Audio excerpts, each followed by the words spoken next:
Hello, welcome to Cerulean Arts Gallery. Today we're speaking with Elynne Rosenfeld in conjunction with her Cerulean Arts Collective exhibition, which is on view now through October 12th. Hello, Elynne. Hi, Michael. Thanks for being here today. Very happy to be here. Looks like you're in your studio there. I am, yeah. Looks great. Thanks. Right, I'm gonna turn on the video Okay, for your show. All right.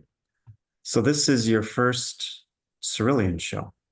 correct. So congratulations. Happy for that. Thank you. I am as well. So please tell us a bit about yourself and your work. Okay, well, I've been painting all my adult life. I have a Master's of Fine Arts from University of Massachusetts and a undergraduate Bachelor of Arts in Art from Rice University.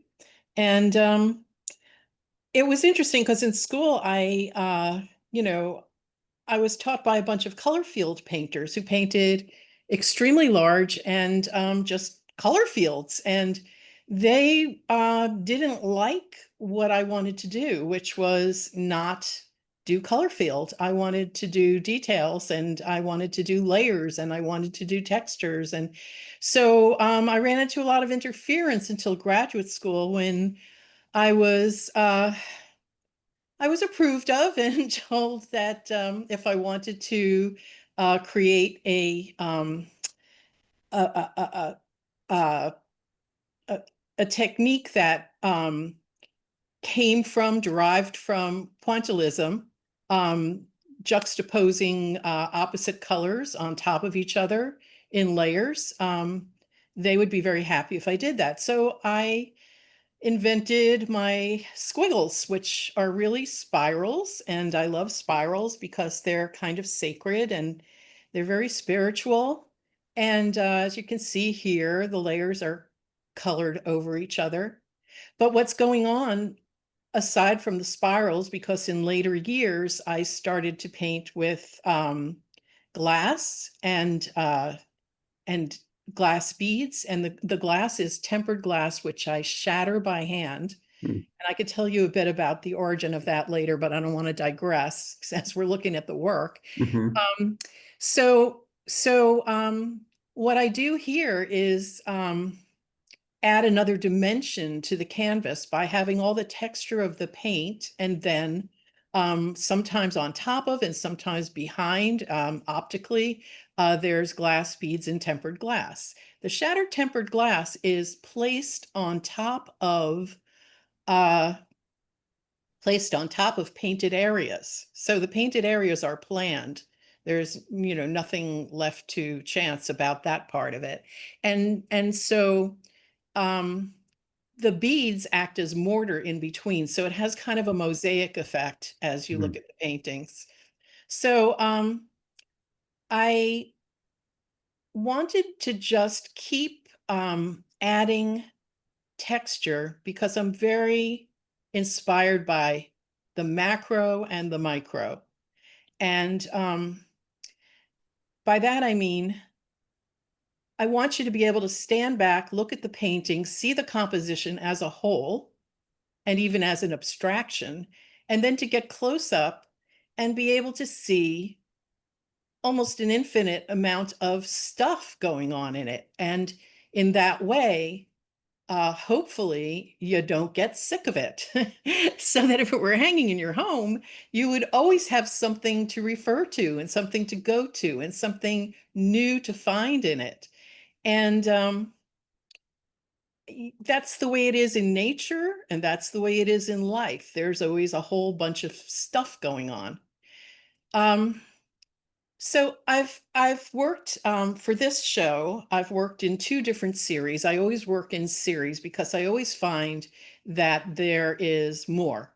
Like, say you paint this paulownia flower, which is in this show. Uh, there's so many angles of a paulownia flower that you can work with. There's so many different ways that you can place the flower. Like, for instance, in this painting, predominantly There's green. In the other painting, there was turquoise. In still other paintings, there's orange. And I like to play with how the purple color works with all that. And this is part of my series called Life's Tangle. And Life's Tangle is all about what we endure in life, what we go through, what we abstract, what is reality. It kind of takes a otherwise confused uh, look at life and puts some order into it. Um, so that's pretty much what I'm doing.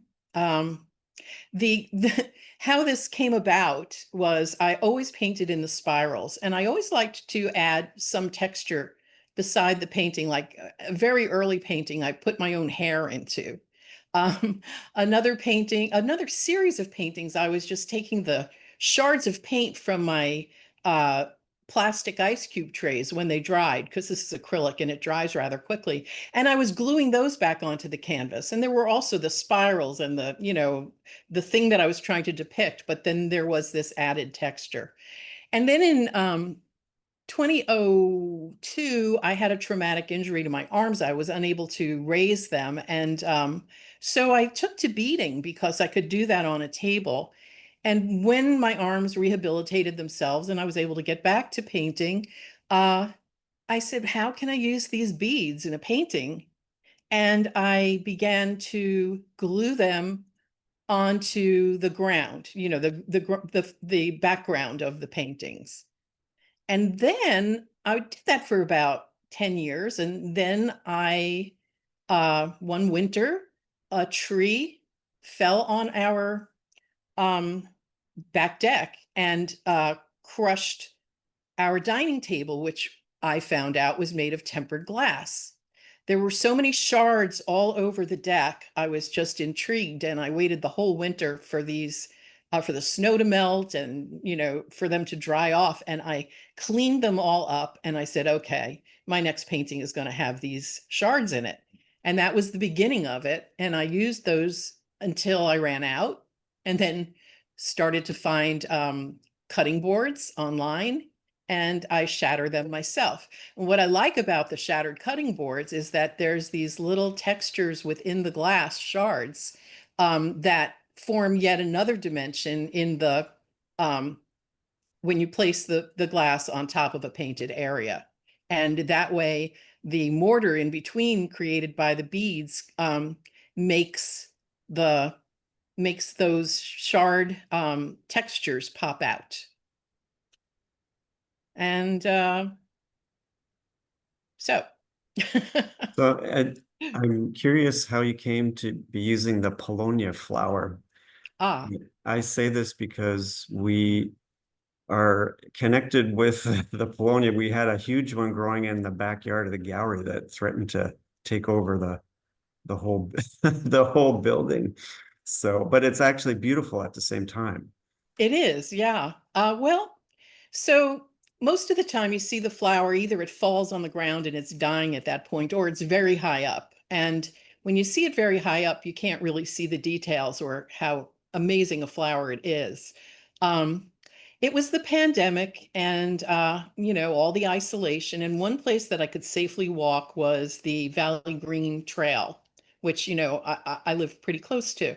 So I would walk down there, and this was May, and I found this rusted out building um, that had these little purple flowers growing out of a rusted fence. And everything else was dismal and dark. And, I looked at these flowers and I said, oh my, this is survival at its height. And, I took a lot of pictures of these little flowers. And then when I went home, I tried to, I Googled it and I tried to figure out what they were and found out that they were invasive, and that in the United States, we don't try and grow them, just as you said, it was taking over. Mhm. But I felt that this was a metaphor for survival in a time survival and resilience in a time when we needed that. So I Right. started to obsessively paint these. And in your artist statement, you mentioned your Reiki practice. Yes. So I've been a Reiki practitioner and a Reiki master for about 25 years. And Reiki is a healing modality that's based in Japanese Buddhist philosophy. It's really about more healing oneself than anything else. It's very meditative. I found that this practice was very conducive to my art. And it Reiki has some sacred symbols, and you're not supposed to reveal them.